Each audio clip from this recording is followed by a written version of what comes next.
Mount Abu में बाबा के समय का क्लास चल रहा था। 5 जून 1967 पहले पेज के अंदर बात चल रही थी। भक्ति मार्ग में कह देते हैं भगवान ही सुख देता है, भगवान ही सुख देता है। अब भगवान को सुखदाता कहा जाता है या दुखदाता कहा जाता है? भगवान को तो सब कोई सुखदाता कहते हैं। फिर ऐसे क्यों ये कह देते हैं भगवान ही सुख देता है, भगवान ही दुख देता है?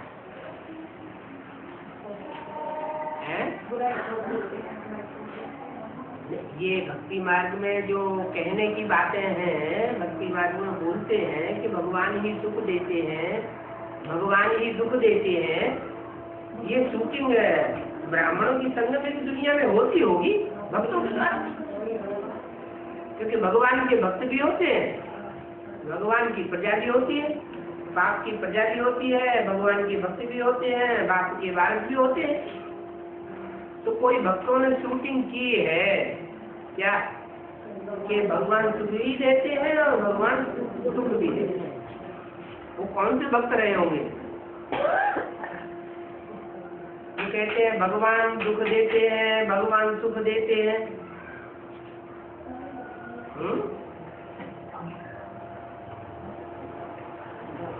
तो भगवान के प्रैक्टिकल रूप को पूरा नहीं पहचान पाते,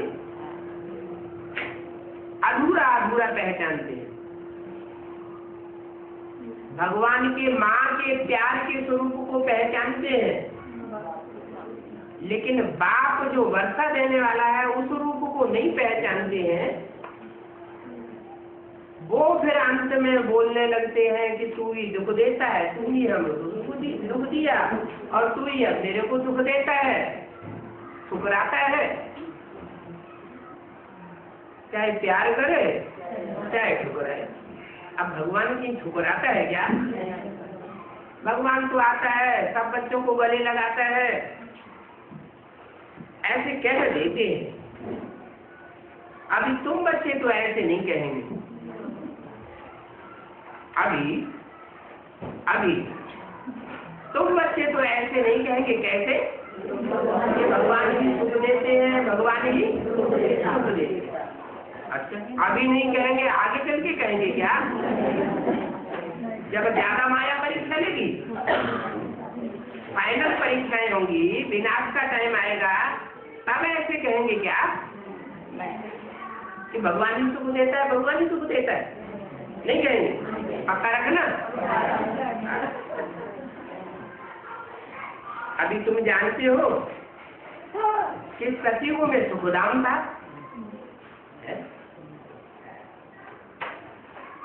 क्यों सतयुग में सुखधाम क्यों था? कलयुग में सुखधाम क्यों है? कलयुग अर्थात झूठ खंड।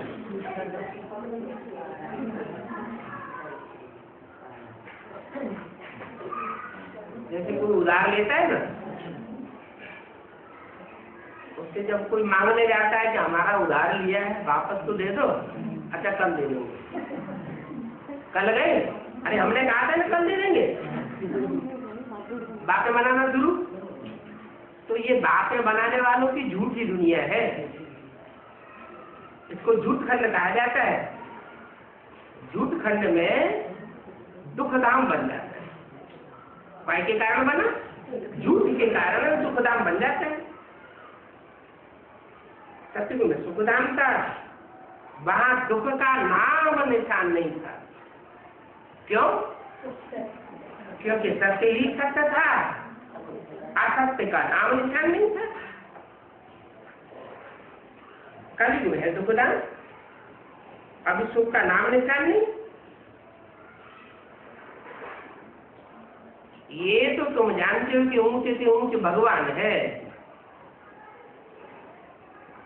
भगवान को ऊंचे से ऊंचे क्यों कहा?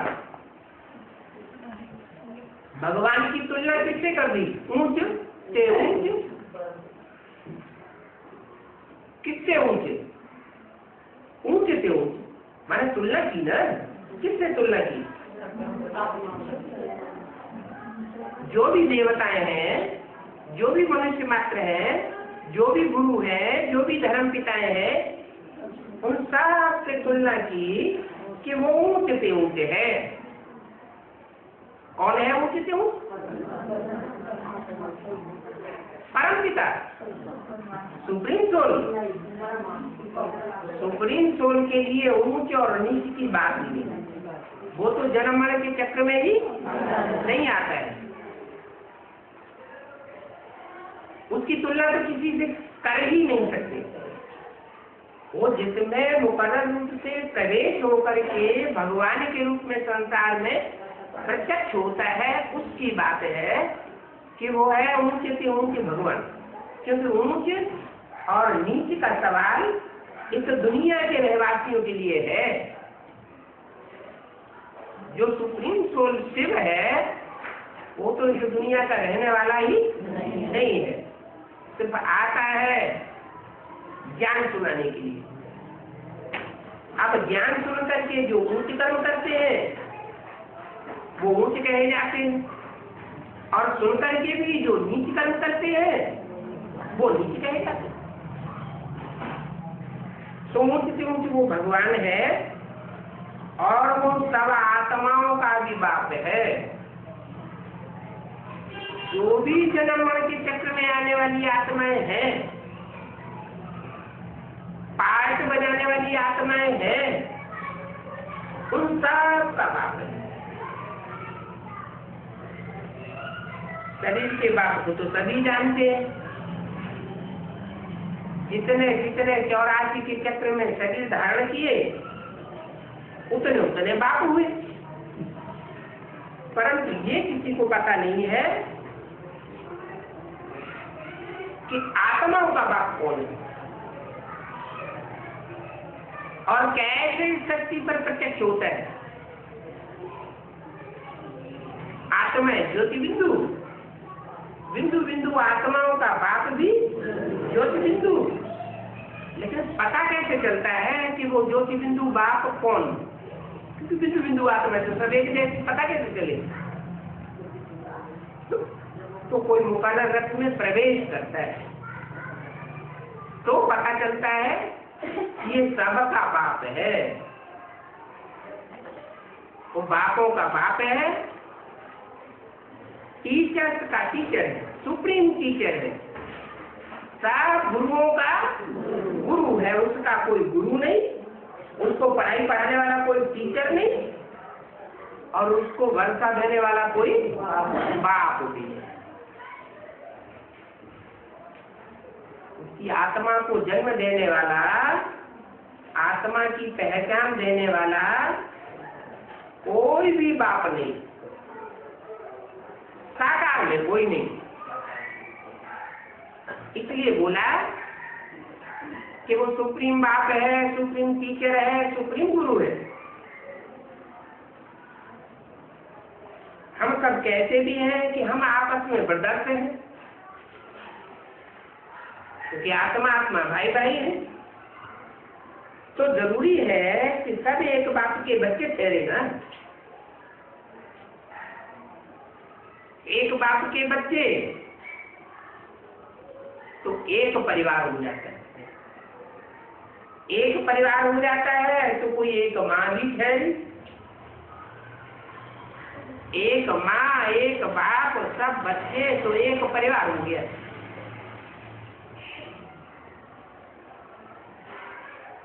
तो वो हम सबका बाबा भी है।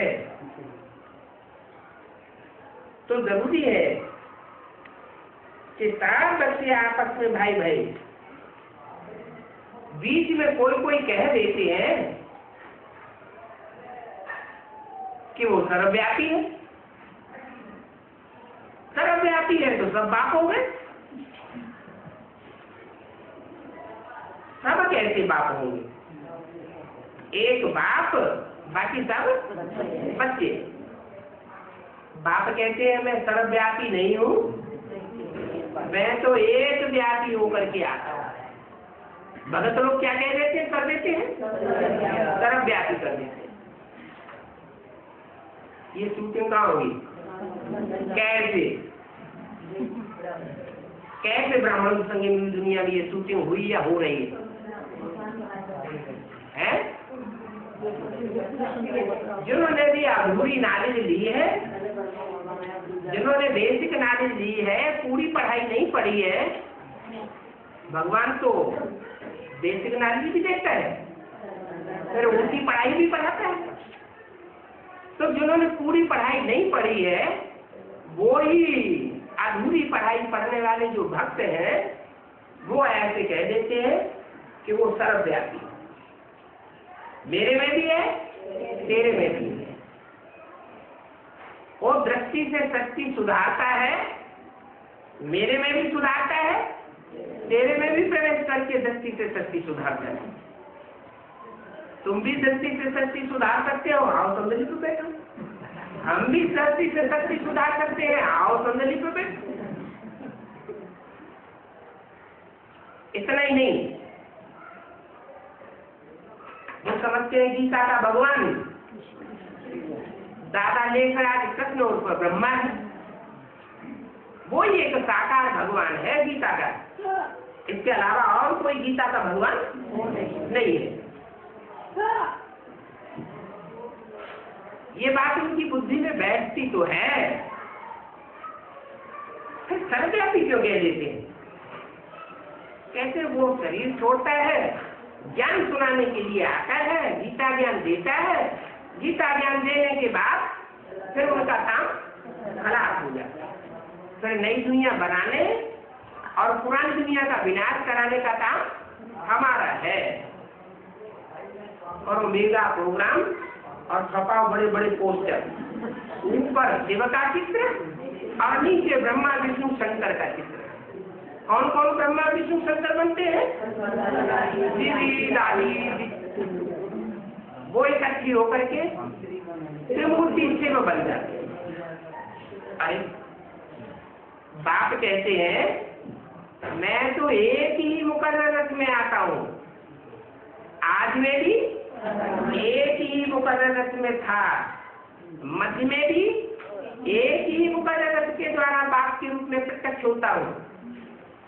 बाप का प्रत्यक्षता वर्ष भी मनाते हैं और अंत में एक ही मुकर्रर रथ के रूप में सारे संसार में प्रत्यक्ष हो जाऊंगा। 5-6 की वाणी का दूसरा पेज कह देते हैं सर्वव्यापी है, तेरे में है, मेरे में है। अरे तुम तो आत्मा हो या परमात्मा हो? तुम अपन को परमात्मा कहते हो तो परम पाठधारी तुम हो, तुम हीरो पाठधारी हो।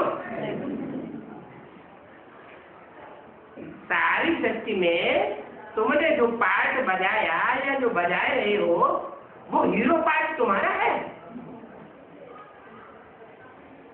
जो हीरो पाठधारी होता है वो आदि में भी हीरो होता है, मध्य में भी हीरो होता है और अंत में भी हीरो पाठ बजाता है। सत्य के आदि में शास्त्रों में लिखा हुआ है कि नारायण का राज्य था। जो नारायण खास 16 कला संपूर्ण देवता था, वो ही जन्म के चक्र में आते आते अंतिम जन्म में क्या बन जाता है? अंतिम जन्म में पतित नर बन जाता है। नर को फिर नारायण बनाता हूं। ये गीता का ज्ञान है कि हे अर्जुन तू ऐसे कर्म कर जो नर से नारायण बन और नारी से लक्ष्मी बन।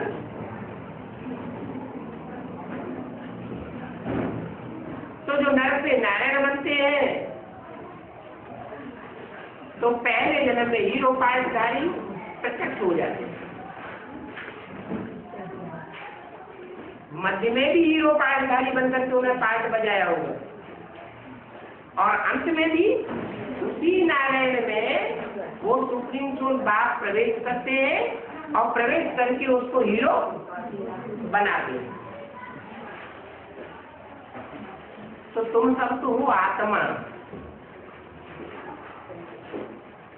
मैं हूं तुम्हारा बाप परम पिता परमात्मा, ये तुम्हारा शरीर है। फिर तीसरी चीज कैसे हो सकती है? आत्मा और ये तुम्हारा शरीर। आत्मा को परमात्मा थोड़ी कहेंगे। आत्मा जन्म मरण के चक्र में आती है, परम पिता परमात्मा जन्म मरण के चक्र में नहीं आता। अगर वो भी जन्म मरण के चक्र में आ जाए तो उस शक्ति को उठाने वाला कोई नहीं है, पतितों को पावन बनाने वाला कोई भी नहीं, इसलिए जीवात्मा कहा जाता है। आत्माओं को जीवित आत्मा, जीवन में रहने वाली आत्मा। जीव परमात्मा थोड़ी कहा जाता है, क्या जीवधारी परमात्मा है ऐसे थोड़ी कहते। फिर परमात्मा सर्वव्यापी कला कैसे हो सकता है? वो अगर सर्वव्यापी होता तो फिर फादर हो जाए, तभी फादर हो जाए। फादर को फादर ही से वर्षा काय को मिलेगा? बाप से तो बच्चे को वर्षा मिलता है। अगर सभी फादर हो जाए तो फिर बाबा किनको कहें? इतनी छोटी सी बात भी कोई की बुद्धि में आती नहीं है। तो बाप कहते हैं कितने बेसमझ बन गए। हम तुमको आज से 5000 वर्ष पहले कितना समझदार बना करके गए थे, हेल्दी वेल्दी समझदार, इससे जास्ती समझदार और कोई हो ही नहीं सकता जितना तुमको समझदार बनाया। कितना समझदार, इतना समझदार तुम बन गए थे कि आत्मा के अपने 84 जन्मों की सारी हिस्ट्री तुम्हारी बुद्धि में आ गई। इतना समझदार तुम और कोई जन्म में तुमको बनाता ही नहीं। मैं ही आदम कि तुमको इतना समझदार बनाता हूं। तो बाप कहते हैं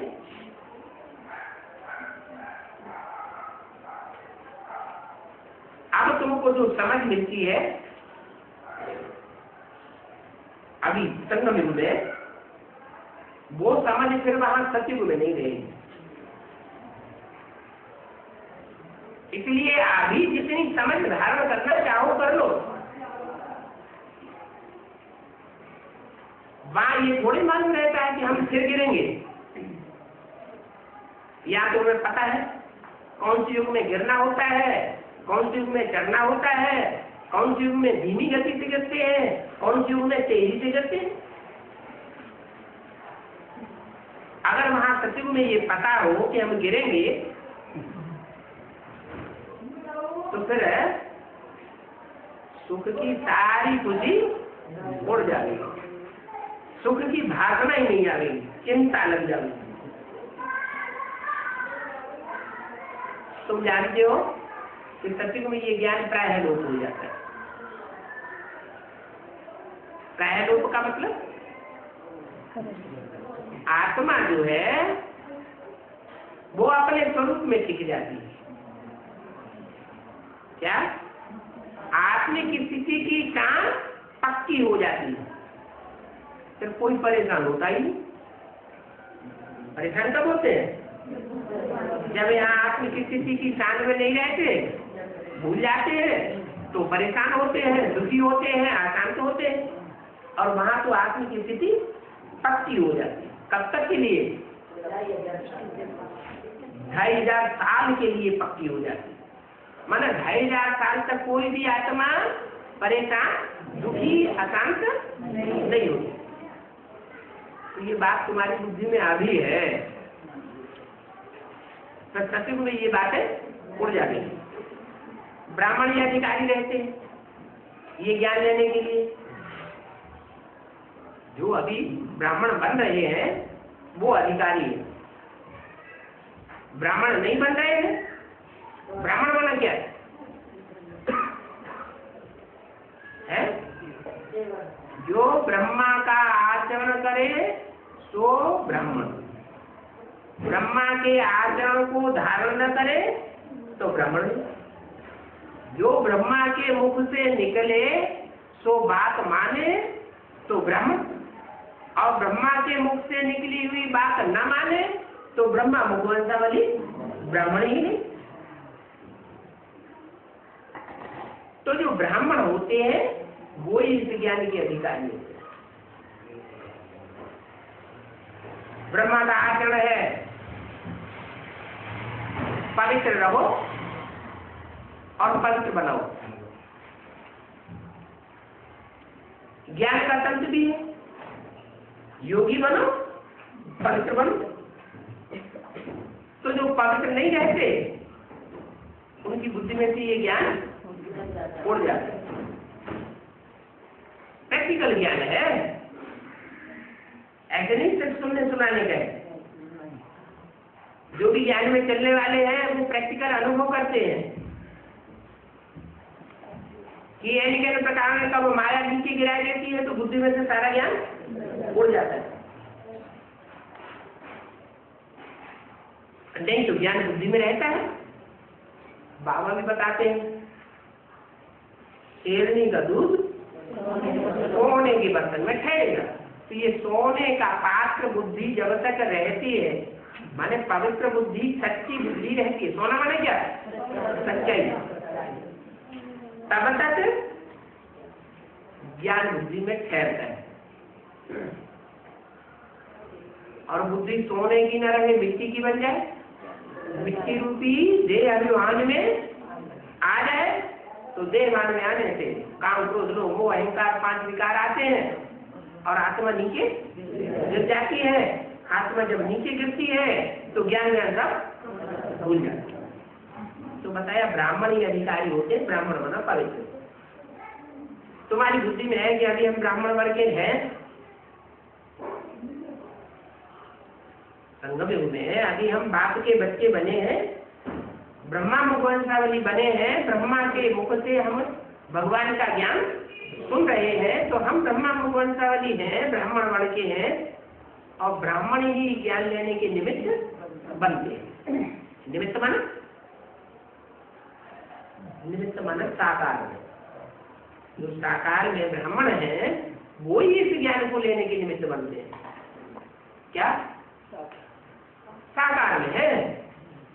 अगर शरीर छूट गया, कोई दीदी दादी दादाएं हैं या ब्रह्मा है या सरस्वती है, उनका शरीर छूट गया तो वो ज्ञान लेंगे तो कोई में प्रवेश करके, आज नहीं तो कल लेंगे, लेकिन निमित्त नहीं बने। और तुम निमित्त बनते हो ये ज्ञान लेने। ज्ञान ब्राह्मणों को ही सुनाते हैं।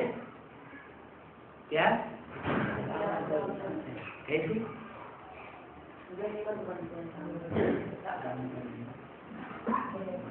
ब्रह्मा के तन से जो सुनाया वो सच्चाई नहीं थी। 100% सच्चाई उसे नहीं कहेंगे। क्यों?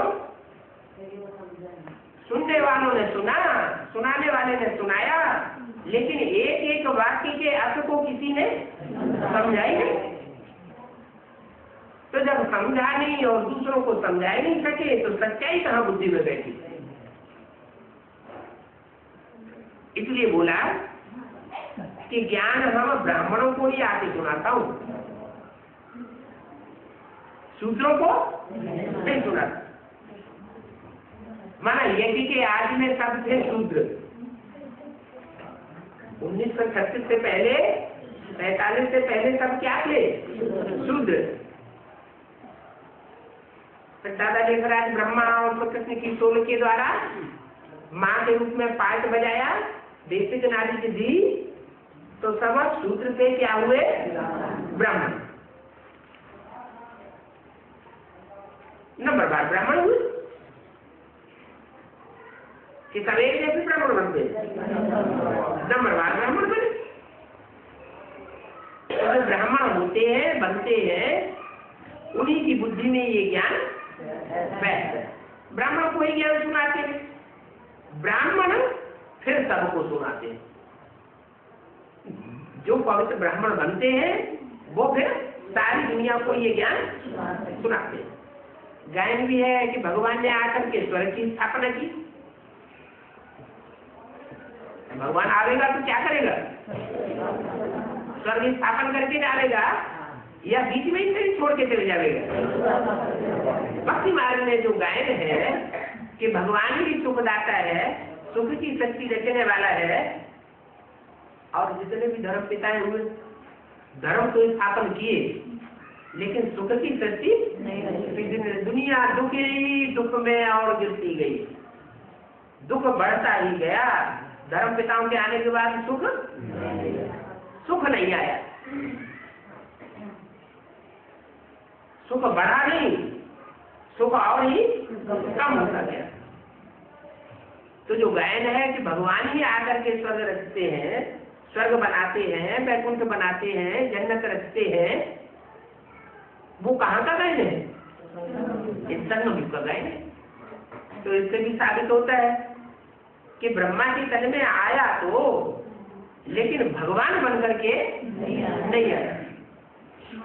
अगर भगवान के रूप में आया होता तो ब्रह्मा के मंदिर होते, ब्रह्मा की मूर्ति होती, ब्रह्मा की पूजा संसार में चलती होती।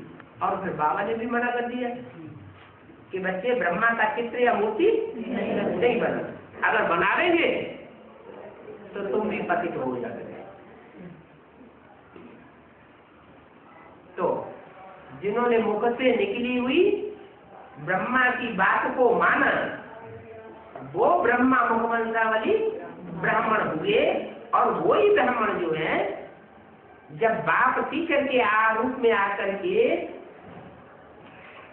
ज्ञान की एक एक बात का हिज्जा हिज्जा करके समझाते हैं, तो उनकी बुद्धि में वो ज्ञान बैठता है। भगवान ने आकर स्वर्ग की स्थापना की, राजयोग सिखाया, ऊंच से ऊंच बाप ने आकर के क्या सिखाया वो तो अभी तुम जान गए हो और सभी के लिए जानते हैं। कृष्ण जयंती भी मनाते हैं, समझते हैं कि वो तो वैकुंठ का मालिक था, है? जयंती मनाई जाती है तो साकार की मनाई जाती है या निराकार की मनाई जाती है? साकार की मनाई जाती है। जो कृष्ण की जयंती मनाते हैं या जो भी राम की जयंती मनाते हैं, तो कभी साकार में वो आत्माओं ने पार्ट बजाया होगा?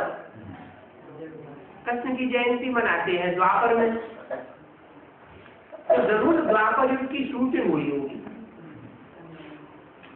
ड्रामा है ना, कोई नाटक होता है, उसकी रिहर्सल होती है, शूटिंग होती है। तो शूटिंग पीरियड में जब द्वापर युग की शूटिंग हो रही थी, उस समय कृष्ण की आत्मा ब्राह्मण बच्चों के बीच में प्रत्यक्ष होती है और उसकी जयंती माना जन्म होता है। कहाँ जन्म होता है? जेल में जन्म होता है। जिस दिन जन्म होता है उस दिन जन्माष्टमी मनाते हैं। क्या? जन्माष्टमी मनाते हैं। कहते हैं उस दिन वो जेल से छुटकारा मिला,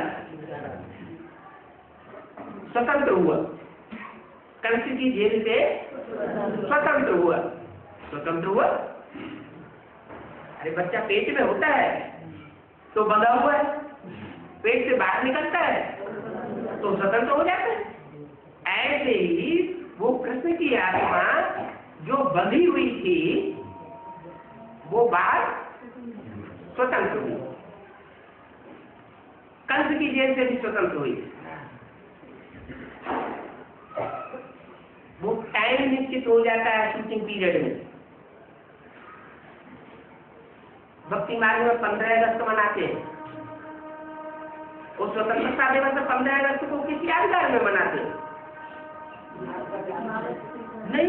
भारतवासी समझते हैं कि 15 अगस्त को स्वतंत्रता मिली थी, इसलिए स्वतंत्रता मनाते हैं। 15 अगस्त को स्वतंत्रता मिली थी, ऐसा क्यों? क्योंकि 15 अगस्त को कृष्ण की सोल शूटिंग पीरियड में ब्राह्मणों की संगम की दुनिया में कंस की जेल से स्वतंत्र हुई थी, इसलिए मनाते हैं। वो स्वतंत्रता वर्ष भी होता है, स्वतंत्रता वो दिन जो है स्वतंत्रता दिवस भी होता है और जन्माष्टमी भी होती है। वो एक ही वर्ष शूटिंग पीरियड में निभा हुआ है, जिस दिन जन्माष्टमी भी होती है और उसी दिन स्वतंत्रता दिवस भी होता है। और द्वापर युग की शूटिंग में होता है, दूसरे युग की शूटिंग में ऐसा नहीं होता। कृष्ण जयंती मनाते हैं, समझते हैं कि वो तो वैकुंठ का मालिक था। कृष्ण जब जन्म ले, कंस की जेल से छूट जाए, तो दूसरों के लिए भी जेल से छुटकारा दिलाएगा या नहीं दिलाएगा? इतने बड़े बड़े धर्म पिताएं हुए, अगर वो दुखों की जेल से छूट गए होते, मुक्त हो गए होते, उनको मुक्ति जीवन मुक्ति मिले हुए होती, तो दूसरों को भी मुक्ति जीवन मुक्ति दिलाते या नहीं दिलाते? न खुद जीवन मुक्ति में गए और न दूसरों को ले जाते। कह देते हैं महात्मा बुद्ध पार निर्वाण गया, शंकराचार्य पार निर्वाण गए, लेकिन पार निर्वाण गए क्या? नहीं, कोई प्रूफ नहीं है। पार जो जाएगा वो दूसरों को भी पार ले जाएगा, खुद पार नहीं जाएगा, दूसरों को पार नहीं ले जाता। गुरु मर जाते हैं, उनके चेले फिर दूसरा गुरु कर लेते हैं कि ये दूसरा गुरु उनको पार लगा देगा। तो इसका मतलब पहला गुरु पार नहीं गया ना, बीच में इनको साथ करके डूब गया ना। अब कृष्ण जिसके लिए कहते हैं वैकुंठवासी था, वैकुंठ का मालिक था, वो कौन सी कृष्ण की बात है? दादा लेखराज की बात है, या दादा लेखराज की ही टोल अपना शरीर छोड़ने के बाद कोई ब्राह्मण बच्चे में प्रवेश होकर के ज्ञान चंद्रमा का पाठ बजाती है, अधूरे चंद्रमा का पाठ बजाती है, उसकी यादगार है। संग बिंदु में ही कृष्ण की टोल, उन पर दादा लेखराज ब्रह्मा की टोल प्रवेश करके जब पाठ बजाती है, मस्तक में अर्धचंद्र दिखाया जाता है, शंकर के माथे पर अर्धचंद्र। तो समझते हैं कि कृष्ण वैकुंठ का मालिक था, जरूर मालिक कौन बनेगा? अरे राजाई का मालिक कौन बनेगा? कहते हैं इस राज्य का मालिक कौन है? जो होगा उसने पुरुषार्थ भी किया होगा। तो वो विश्व भर का मालिक था, ये किसी की बुद्धि में नहीं है। कृष्ण सिर्फ वैकुंठ का मालिक नहीं था, क्या वो सारे ही विश्व का मालिक था। विश्व में कितने होते हैं? 500-700 करोड़ जो भी मनुष्य मात्र होते हैं, सबके दिल में वो राज्य करता था। कौन? संगम जी प्रजापिता को, कि मुरली में तो बोला है next to God is Prajapita, next to God is Krishna, next to God is Narayan, next to God is Shankar. Shankar कहो, प्रजापिता कहो, संगम कृष्ण कहो, नारायण कहो, बात तो एक ही हो गई। तो पता नहीं है कि कृष्ण वैकुंठ का मालिक था या सारे विश्व का मालिक था। अभी तुम्हारी बुद्धि में है कि वो संगम जी कृष्ण तो सारे ही विश्व का मालिक था और वैकुंठ का भी मालिक था। क्या वैकुंठ की रचना की होगी तो उसका मालिक भी होगा। जब राज्य था तो और कोई धर्म नहीं था,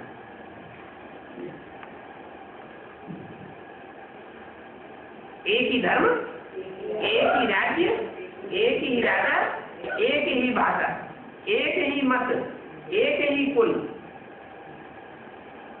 उनका सारे विश्व पर राज्य था। क्या इसका? कृष्ण का सारे विश्व पर राज्य था और गंगा के किनारे था। अरे तो नहीं बात कहती, अभी तक कहते थे कि जमुना के किनारे स्वर्ग बनेगा, और अभी क्या कह दिया? गंगा के किनारे। हाँ, गंगा के किनारे था। अब तुमको ये कौन समझा रहे हैं? क्या कि वो गंगा किनारे वाला था? वो जो सिनेमा बनाने वाले हैं उन्होंने भी ऐसे ही गीत गा दिया, चोरा गंगा किनारे वाला। फिर तो ऐसा करे कमाल, गंगा कल की कैसे गीत बनाए दिए। वो गीत बनाने वालों की बुद्धि में ये कहाँ से आता है? सारे विश्व का राज्य था, गंगा के किनारे था। अब तुमको ये कौन समझा रहे हैं? ये वास्तव में है भगवान वाला। क्या भगवान वाला कि कैसे वो गंगा किनारे वाला भी था और कैसे वो यमुना के कंधे पर भी नई दुनिया की स्थापना करता है।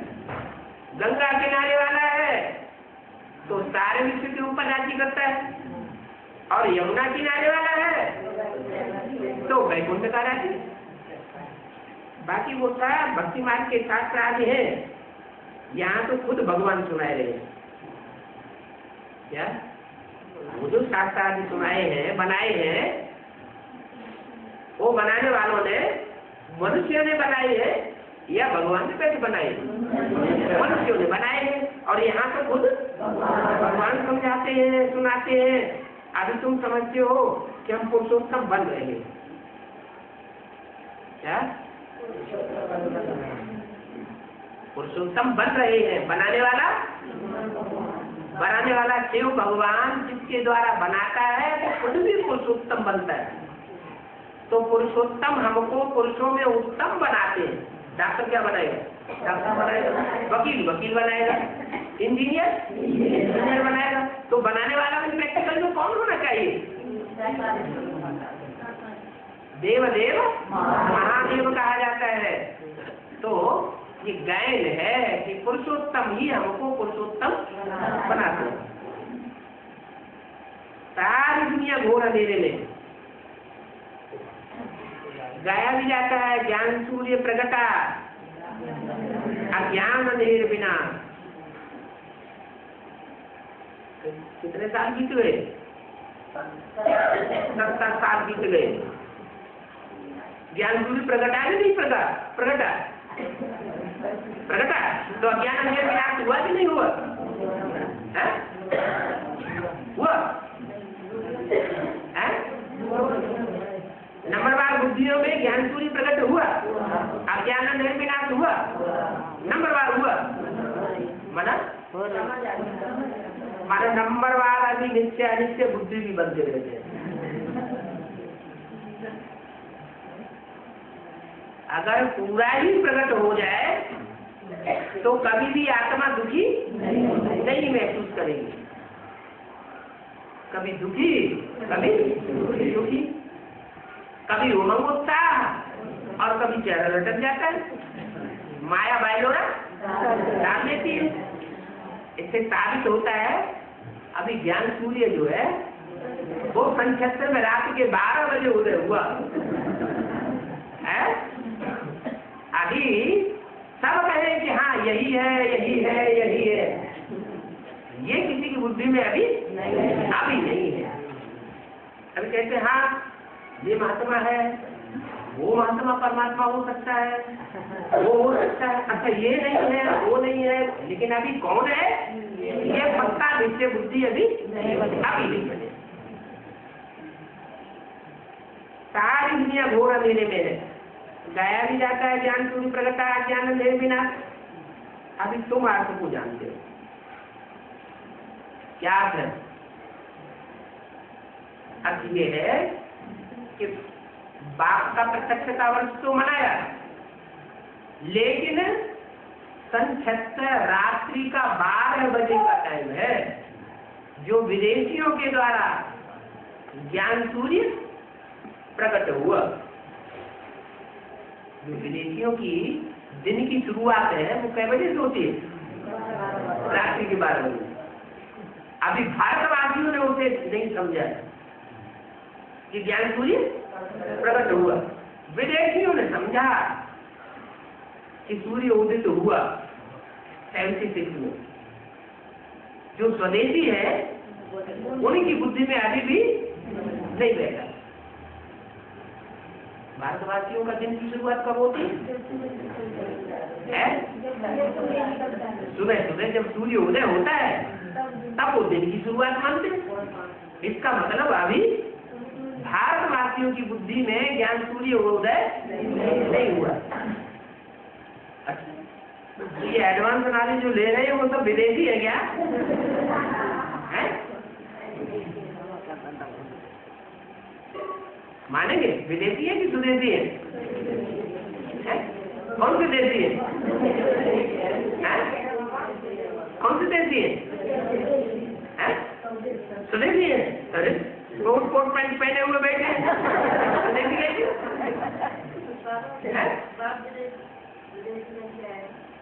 वो तो ठीक है, बाप तो विदेशी बन के आया है तो नहीं विदेशी है। बाप बहुत क्या है, कहता मैं विदेशी बन के आया हूँ, माना है विदेशी नहीं, लेकिन बच्चों को उठाने के लिए विदेशी बन के आया।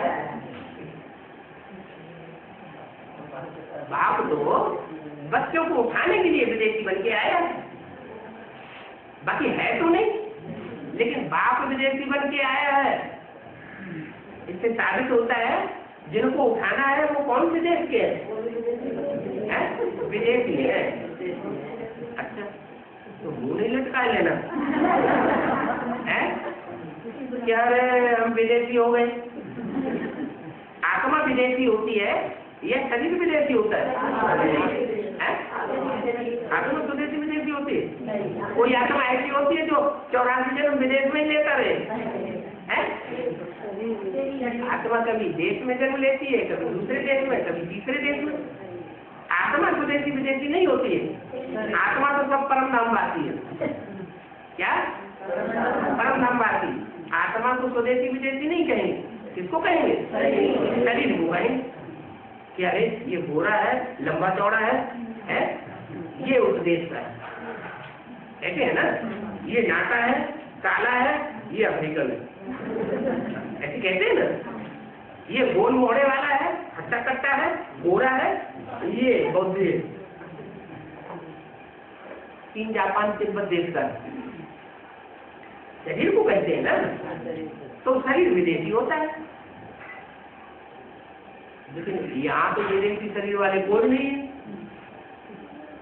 कोई है विदेशी शरीर वाले? यहाँ तो ऐसे विदेशी शरीर वाले कोई नहीं है। लेकिन स्वभाव संस्कार की बात बताई कि आखिरी जन्म में आकर के विदेशियों का प्रभाव पड़ जाता है। तो विदेशियों का प्रभाव से प्रभावित हो गए, माने उनकी प्रजा हो गई। ऐसे विदेशी बच्चों को फिर बाप आकर के स्वदेशी बनाते। ये बात जरूर है कि जो अच्छे अच्छे हंस होते हैं वो विदेशों में भेजे जाते हैं। क्या? भारत में भी आजकल ज्यादा पढ़े लिखे लोग हैं जो अच्छी अच्छी पढ़ाई पढ़ते हैं, फर्स्ट क्लास पास होते हैं, फर्स्ट क्लास एग्जाम पास करते हैं, वो कहाँ चले जाते हैं? विदेश में चले जाते हैं। तो यहाँ ऐसे ही है कि जो अच्छे अच्छे विदेश, जो अच्छे अच्छे बच्चे थे वो सब आखिरी जन्म में आकर के विदेशी भाव स्वभाव संस्कार वाले बन जाते। उन विदेशी भाव स्वभाव संस्कार वाले बच्चों को बाप आकर के पढ़ाते हैं और जानते हैं कि ये मेरे जैन बच्चे हैं। उनकी पढ़ाई पढ़ करके विदेश में कौन जाएंगे? जो बुद्धिमान होंगे वो जाएंगे या सब जाएंगे? जो बुद्धिमान होते हैं जाते हैं। तो ये मेरे विदेशी बच्चे हैं, और ये विदेशी बच्चे इतने तीव्र बुद्धि वाले हैं, बुद्धिमान बाप के ऐसे बुद्धिमान बच्चे हैं, ये बात की गहराई को पकड़ करके ऊंची पढ़ाई पढ़ करके ऊंचे से ऊंचा पद पाने वाले। ऊंचे से ऊंचा पद कौन सा है? नर से नारायण। ये राजयोग की पढ़ाई यही बच्चे पढ़ सकते हैं क्या? जो आज कुंभकर्ण की नींद में सोए पड़े हैं वो ये पढ़ाई नहीं पढ़ सकते। तो बाप विदेशी बच्चों को उठा के गले लगाते हैं और कहते हैं बच्चे मैं तुम्हें राजयोग दिखाने आया हूँ और जन्म जन्मांतर की राजाई देने के लिए आया हूँ। तो मुंह लटकाने की बात नहीं है? रुद्रमाला के मणके भले सब विदेशी है, फिर भी बाप का वर्षा पाने वाले हैं। बाप का वर्षा पाने वाले हम बच्चे हैं। वो जो चंद्रवंशी निकलेंगे या चंद्रवंशी राधा निकलेंगी, वो राजा बनेंगे, अधिकारी बनेंगे या आधीन बनेंगे? बाप राजा बनाने के लिए आया है या आधीन बनाने के लिए आया है? बाबा तो कहते हैं मैं तुमको राजाओं का राजा बनाने के लिए आया हूँ, मैं तुमको आधीन नहीं बनाता हूँ। वो विदेशी भारत में आए, उन्होंने ऐसी पढ़ाई पढ़ाना शुरू कर दी कि सब आधीन बन गए। आजकल किसी को नौकरी मिलती है तो हमें नौकरी मिल गई, पूरा परिवार बड़ा खुश हो जाता है। क्यों खुश हो जाता है? एक मेंटेलिटी बन गई है नौकरी करने की। किसी को नौकरी मिली मतलब बहुत खुश हो। ये नहीं जानते कि नौकरी माना टोकरी, कोई के आधीन रहना। बाप आधीन बनना नहीं सिखाते, क्या बता सिखाते हैं? अधिकारी बनो, आधीन न बनो। तो इतनी ऊंची पढ़ाई जो बाप हमको राजयोग से पढ़ाने आया है, उसमें हम अपने समान में रहें। क्या कि हम ऊंचे से ऊंचे बाप के ऊंचे से ऊंचे बच्चे हैं, राजयोग से राजा ही प्राप्त करने वाले बच्चे। और एक जन्म की नहीं, 21 जन्म की भी नहीं, 21 जन्म की राजाई तो सुप्रीम सोल बाप ज्योति बिंदु आकर के देते हैं। लेकिन जिसमें प्रवेश करते हैं, जिसमें प्रवेश करते हैं उसमें पुरुषार्थ करने का मात्रा सब बच्चों से जाती होता है। तो वो जो 63 जन्म का राजभाग मिलता है हर धर्म वालों को, उसकी राजाई देने के निमित्त वो बन जाता है। कौन? प्रजा। जो भी 500 करोड़ की प्रजा है और 500 करोड़ की प्रजा में जो भी दूसरे दूसरे धर्म में जाने वाली आत्माएं हैं, उनको वर्षा कौन देता है? राजा। उनमें उनको क्या राजाई नहीं मिलती? इब्राहिम आए, इब्राहिम के फॉलोअर्स को राजाई नहीं मिलती क्या? क्राइस्ट आते हैं, बौद्ध आते हैं, मोहम्मद आते हैं, उनके फॉलोअर्स को, मुसलमानों को राजाई नहीं मिलती क्या? राजा बनते हैं कि नहीं बनते? तो उनको राजाई किसने दी? उनको भी राजाई देने वाला सब धर्मों का बाप है, वो उनको राजाई देता है।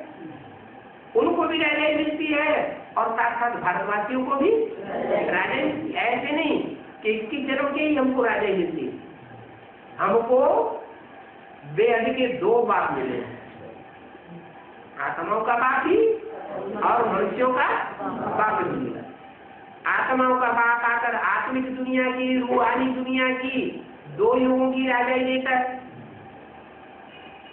और जो जिस्मानी बाप है मनुष्य शक्ति का, वो हमको 63 जन्मों की राजाई देता है। 63 जन्म तो नहीं कहेंगे, क्यों? आखिरी जन्म में तो राजाई होती है क्या? आखिरी जन्म में किसी देश में राजाई वो सिर्फ कहते हैं। अरे भाई अटल बिहारी का राज्य है, इंदिरा गांधी का राज्य है, लेकिन इंदिरा गांधी का राज्य है क्या? है? बड़ी सभा में पत्थर मार के नाक तोड़ देते। तो राजाओं की ऐसी राजाई होती है क्या? आज राजा है, कल गद्दी से नीचे उतार देते। तो ये तो राजा ही नाम मात्र की है, राजा ही नहीं है, कांटों का ताज है। इसलिए आखिरी जन्म को छोड़ दो,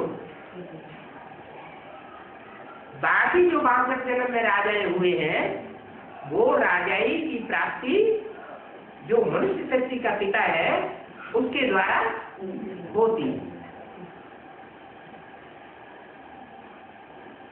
तो तुम अर्थ को जानते हो। वो लोग तो जो कुछ बोलते हैं तो अनर्थ ही बोलते हैं। वो लोग माना कौन लोग? दुनिया वाले हो, साधु सन्यासी, शास्त्र पढ़ने वाले, बड़े बड़े लोग, और चाहे ब्राह्मणों की दुनिया के हैं, वो सब अनर्थ बोलते हैं। और तुम जो कुछ बोलते हो तो सब आप सकता है तो बोलते हो। तुम ब्रह्मा बोलेंगे तो तुम उसका अर्थ जानते हो। वो तो पूछो ब्रह्मा का अर्थ क्या है? शब्द है ब्रह्मा, तो अर्थ भी तो होना चाहिए। बाबा तो कहते हैं काम के आधार पर नाम पढ़ते हैं शास्त्रों में। तो बताओ ब्रह्मा का अर्थ क्या है? ब्रह्मा का, ब्रह्मा ने बड़ी, माँ माने माँ, तो दोनों तत्वों को मिलकर के बन गया ब्रह्मा। तुम अर्थ भी नहीं जानते, ऐसे ही बिगड़ अर्थ बकते रहते हैं। बाप ने हमको तो अर्थ सही से बताया, हम अर्थ का अनर्थ करने वाले नहीं है। वो तो उल्टा ही समझाते रहते हैं। ओम का अर्थ कितना लंबा कर दिया है।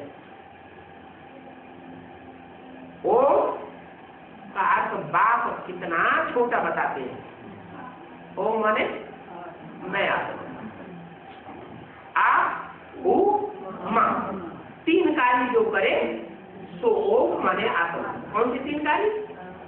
अपने लिए अनेक जन्मों की सुख की स्थापना करे, दिव्यगुणों की स्थापना करे, शक्तियों की स्थापना करे। वो हुई ब्रह्मा के रूप में कार्य करने वाली मन रूपी शक्ति।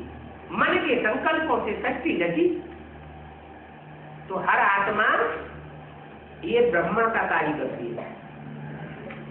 फिर हर आत्मा जो पुराना पद है आत्मा में भरा हुआ, पुराने स्वभाव, पुराने संस्कार, पुराने दुर्गुण, पुरानी अशक्तियां, कमजोरियां, उनका नाश भी करती है। तो हर आत्मा शंकर के रूप में भी, शंकर माने तीसरा नेत्र, ज्ञान नेत्र। कहते हैं ज्ञान नेत्र खुला तो क्या हुआ? विनाश हो गया। काय का विनाश? स्वर्ग का विनाश हो गया। स्वर्ग का विनाश थोड़ी हुआ। जो भी पुराना पन था, जो भी अनर्थ था, जो भी दुख था, अशांति थी, पापी थे, पापाचारी थे, उन पापों का अंत हो गया। पापों का हरण कर देता है। तो कहते हैं हर हर, बम बम भी जुड़ा हुआ। क्योंकि जब वो आता है तभी बम बनते हैं। क्या इन 100 वर्षों के अंदर ही बम नाम की शुरुआत होती है। उससे पहले कोई जानता भी नहीं था एटम बम क्या चीज है। सन 36 से पहले किसी की बुद्धि में एटम बम नाम का निशान भी नहीं था। जब आते हैं तो ये तीन कार्यकर्ता सुप्रीम सोल बाप के भी होते हैं और हमारी आत्मा के भी ये तीन कार्यकर्ता है। आत्मा के भी ये तीन कार्य, स्थापना, पालना और विनाश। तो ओम का अर्थ ये है मैं आत्मा, स्थापना, पालना और विनाश करने वाली ज्योति बिंदु आत्मा, स्टार, अति सूक्ष्म। तो ओम का अर्थ अहम आत्मा और ये मेरा शरीर। क्या? ये मेरा शरीर और मैं मेरा, मेरा माने किसका? आत्मा। आत्मा परम धाम की रहने वाली है।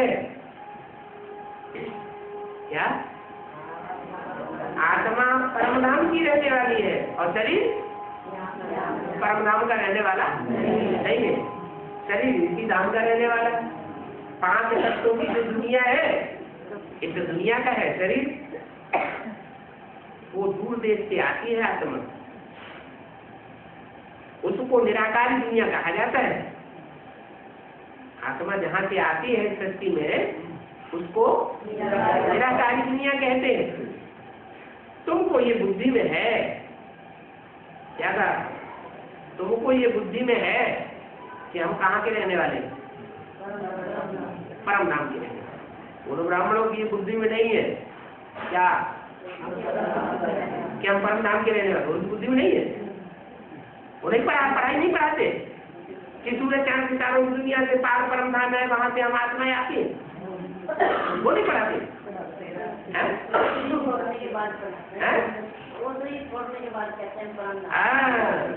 वो कहते हैं हम शरीर छोड़ जाएंगे तब हम परम धामवासी बनेंगे। और तुम क्या कहते हो? हम जीते ही परम धामवासी बनते हैं। असलियत तुम्हारी बुद्धि में है कि तुम कहाँ के वासी हो और वो कहाँ के वासी। तो हम शांति धाम के रहने वाले में ये तुम्हारी बुद्धि हमारी बुद्धि में है, फिर हम आकर के 21 जन्मों की प्रारब्ध हो गए क्या? हम परम धामवासी बनेंगे इस शरीर के साथ, शरीर छोड़ के नहीं, शरीर के साथ हम परम धामवासी बनेंगे। और परम धामवासी बनने के बाद फिर कहाँ जाएंगे? फिर हम नई दुनिया में जाएंगे। अगर सर्विस अर्थ है, जैसे अभी हम सर्विस करते हैं, तो अल्पकाल के लिए बुद्धि परम धामवासी बनती है कि सदाकाल के लिए बनती है? अल्पकाल के लिए बनती है। तो जाना आना होता है, जाते भी है बुद्धि होते, फिर वापस आते हैं तो फिर इस दुनिया में सेवा करनी पड़ती है। सेवा करेंगे तो सेवा का बेवा खुशी मिलती है तो हमारी अवस्था और भी निराकारी निर्विकारी निरंकारी बनती है। ज्यादा ही हमारी प्रैक्टिस पक्की हो जाती है। ऐसे प्रैक्टिस पक्के करते करते फिर अंत में हम सदाकाल के लिए परम धामवासी बन जाते हैं।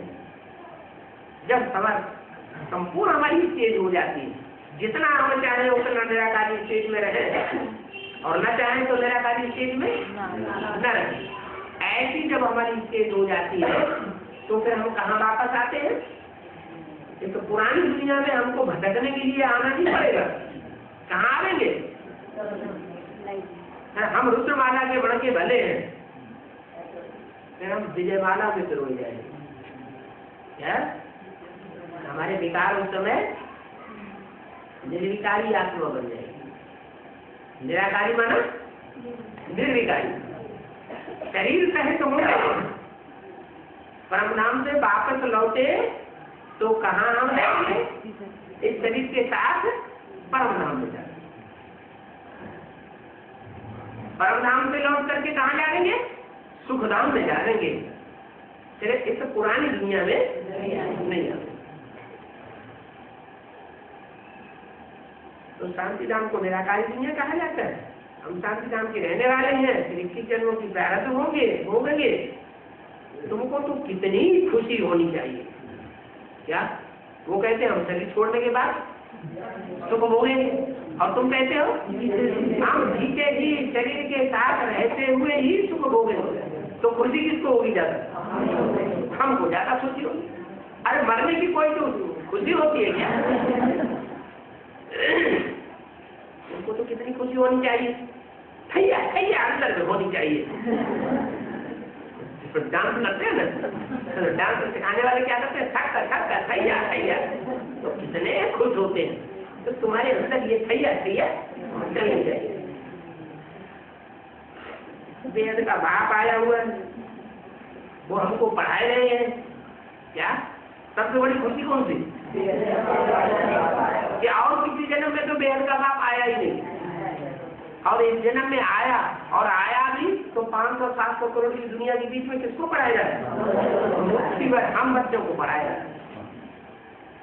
और किसी को नहीं पढ़ाता।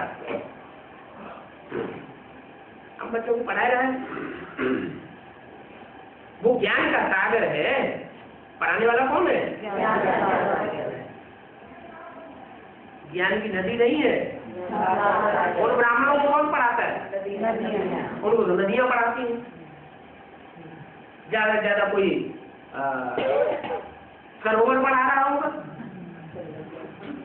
कोई ज्ञान का सरोवर होगा, पानी रुका रहता है ना उसका, वो पढ़ा रहा होगा। कोई टुप्पा टुप्पी पढ़ा रहा होगा। उनको पढ़ाने वाला कोई द्रौपदी कुंड होगा। द्रौपदी कुंड का भी पानी तो रुका हुआ रहता है। कोई कुआं होगा, कोई बावड़ी होगा, लेकिन हमको तो सागर पढ़ाया रहा है, जहाँ सारी नदियां जाकर के सागर में मिल जाती हैं। वो ज्ञान का सागर सृष्टि की आज मध्य अंत को जानने वाला है। बाप को याद करते हैं तो जरूर हमारी बुद्धि में बैठना चाहिए कि कभी सृष्टि पर आया होगा। एक धर्म वाले याद नहीं करते, सब धर्म वाले गॉड फादर को याद करते हैं। इससे क्या साबित होता है कि जरूर इस सृष्टि पर आया था, तो उसकी याद करते हैं। जरूर बाप आए थे। और जयंती भी मनाते हैं। क्या हम बाप की जयंती भी मनाते हैं? ये भी तुम बच्चे जानते हो, ये जो शिव जयंती मनाई जाती है, महाशिवरात्रि मनाई जाती है, ब्राह्मणों में जयंती मनाते हैं और दुनिया में महाशिवरात्रि मनाते हैं। तो ये जो जयंती मनाते हैं, इससे भी साबित होता है कि ब्राह्मण जो 70वीं शिव जयंती मनाते हैं, इससे क्या साबित हुआ कि 70 साल पहले भी आया था, ज्ञान का बीज बोया था। जब बीज बोया जाता है ना, शक्ति पैदा इसके लिए, तो गुप्त बोया जाता है या किसी को पता चलता है? गुप्त बोया। तो 70 साल पहले वो ज्ञान का बीज बो करके गया। तुम ये साबित कर सकते हो, इसलिए हम शिव जयंती मनाते हैं। नहीं तो भक्ति मार्ग में तो महाशिवरात्रि मनाते हैं, जयंती का मनाते हैं, और हम शिव जयंती मनाते हैं। माना 70 साल पहले आया था, लेकिन प्रत्यक्ष नहीं हुआ। कोई तन में आया, और अभी तो विदेशियों के लिए प्रत्यक्ष है, और भारतवासियों के लिए भी प्रत्यक्ष होने वाला है। अभी सच्ची सच्ची शिव जयंती हम मनाएंगे। वो तथाकथित ब्राह्मण तो शिव जयंती मनाते हैं, तो भक्ति मार्ग वालों की देखा तुम मनाते हैं इस दिन शिवरात्रि है, या उन्हें असली पता है किस दिन शिवरात्रि है? वो भक्ति मार्ग वालों की देखा तुम मनाते हैं, जो ये थोड़ी पता है कि प्रजापिता के अंदर कब आया। बाबा में से मैं जब आता हूँ तो किसी को पता ही नहीं पड़ता। अरे गर्भ में आत्मा प्रवेश करती है तो पिताजी का पता पड़ता है क्या? पता ही नहीं पड़ता। तो वो भी तो आत्मा है ना। तो सुन, वो कब आया ये किसी को पता ही नहीं। ऐसे झूठी शिव जयंती मनाते रहते हैं कि 70वीं शिव जयंती आज है। अब तुम तो कहते हो कि अभी सच्ची सच्ची शिव जयंती आने वाली है, जब भारतवासियों के लिए भी होगी और विदेशियों के लिए भी प्रत्यक्षता होगी।